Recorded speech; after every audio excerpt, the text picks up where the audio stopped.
And then I started to apply it to my Pilates teaching, and I had this it felt like an existential crisis of, am I still a Pilates instructor? Because I realized I didn't need another Pilates certificate. I needed knowledge.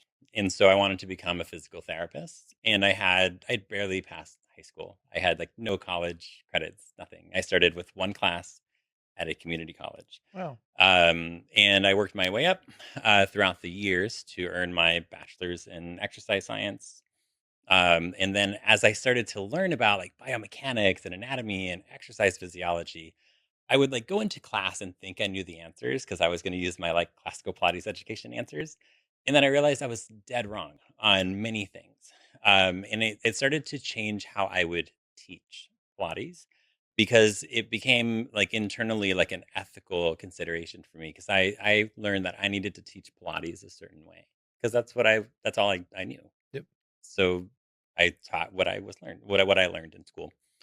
And then I was learning new things in exercise science, like progressive overload and all these things that I don't need to preach to you about.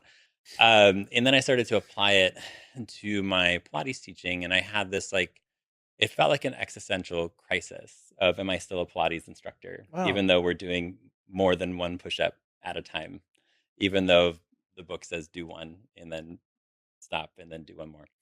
All things of that nature.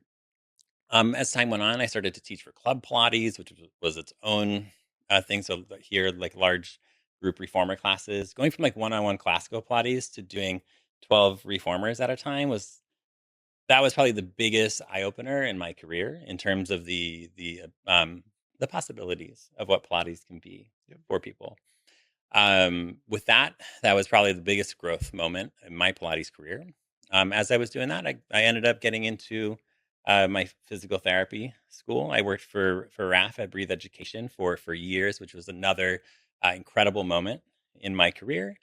And then when I became a physical therapist, I was raised by an entrepreneur, and when you're raised by an entrepreneur, you're just a little different. Yeah. And I'm just like I even now, like as a physical therapist, like I'm an entrepreneur. So I had an incredible time in Breathe Education. It was just time for me to grow Yep. and do my own thing. So now I'm the founder of Evidence Based Pilates, where we do science based continuing education to build the skills, knowledge, and confidence of Pilates instructors worldwide.